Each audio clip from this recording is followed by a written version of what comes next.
মন্ত্ৰী বিধায়কসকলে চাহ শ্ৰমিকৰ এমাহৰ দৰমহাৰে চলিব পাৰিবনে নাই? প্ৰয়াত আছাৰ সভাপতি প্ৰদীপ নাগৰ পথেৰেই আগবাঢ়িব আদিবাসী ৰাইজক নেতৃত্ব দিয়া সদৌ অসম আদিবাসী ছাত্ৰ সন্থা। বোকাখাতত সেই ইংগিত দিলে আছাৰ ভাৰপ্ৰাপ্ত সভাপতিৰ দায়িত্ব গ্ৰহণ কৰা ৰেজান হৰৱে। আন্দোলন নকৰিলে আদিবাসীৰ সমস্যা কেতিয়াও পূৰণ নহয়। বিজেপি চৰকাৰৰ বিৰুদ্ধে বৃহৎ আন্দোলন গঢ়ি তুলিব সংগঠনটোৱে। প্ৰদীপ নাগে আন্দোলনৰ মাজেৰে জাতিটোক আগুৱাই নিয়াৰ বাবে যি দৃঢ় পদক্ষেপ গ্ৰহণ কৰিছিল সেই একেই পথেৰে বাট বুলিবলৈ সাজু হৈছে ভাৰপ্ৰাপ্ত সভাপতি ৰেজান হৰৌ আৰু সাধাৰণ সম্পাদক দেবেন ওৰাং নেতৃত্বাধীন সংগঠনটোৱে।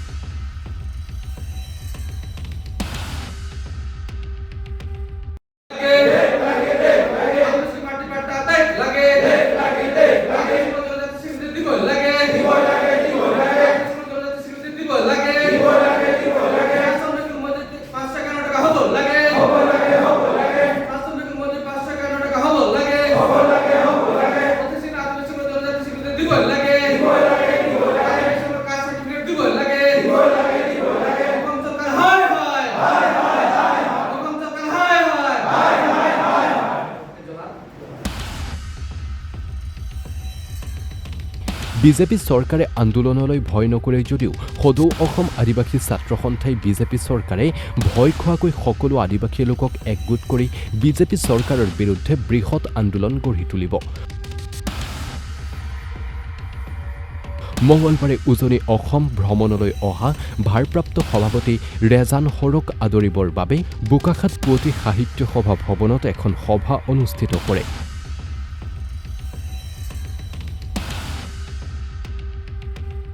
আছাৰ গোলাঘাট জিলা সমিতিৰ উদ্যোগত অনুষ্ঠিত সভাত ভাৰপ্ৰাপ্ত সভাপতিগৰাকীক গোলাঘাটলৈ উষ্ম আদৰণি জনায়।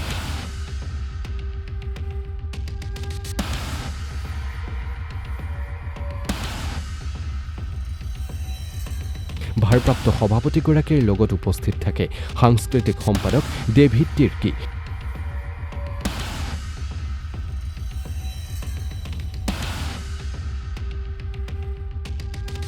সাংবাদিকেৰে হোৱা সাক্ষাৎকাৰত চাহ শ্ৰমিকৰ অভাৱ অভিযোগৰ বিষয়ে উল্লেখ কৰাৰ লগতে চাহ শ্ৰমিকৰ দৈনিক মজুৰি বৃদ্ধি কৰিব লাগে বুলি চৰকাৰক দাবী জনায়।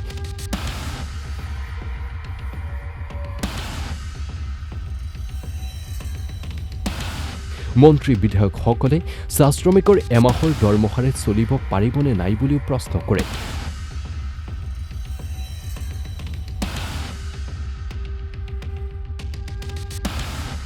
চাহ বাগিচাসমূহৰ বৰ্তমানৰ অৱস্থাক লৈ উদ্বেগ প্ৰকাশ কৰে ৰেজান হৰৌৱে।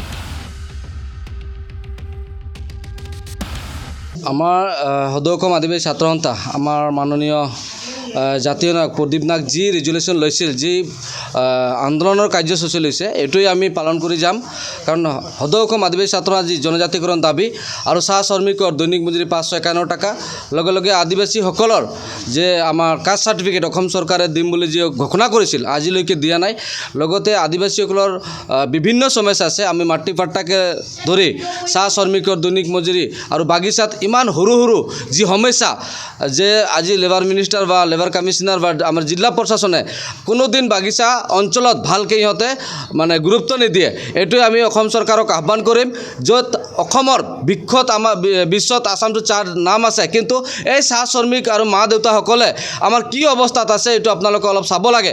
কাৰণ অসমৰ যি চাহ উৎপাদন গোটাই অসমৰ বিশ্বত এটা আমি নাম জিলিকাইছে বা চবতকৈ ওপৰত থাকে।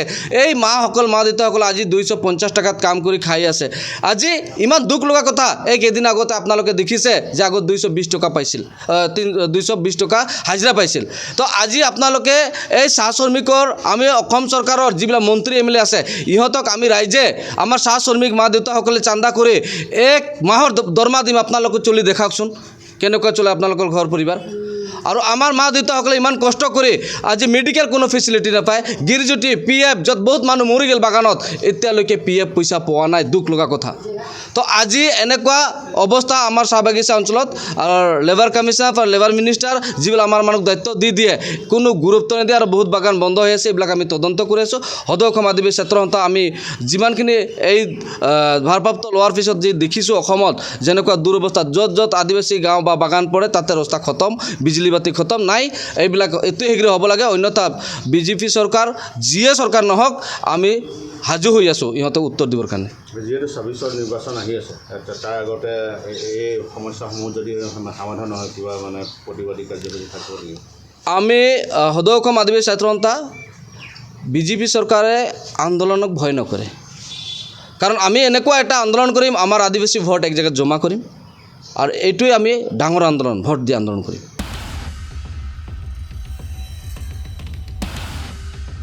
বোকাখাতৰ পৰা সন্দীপ পানিকাৰ ৰিপৰ্ট NUJ 24/7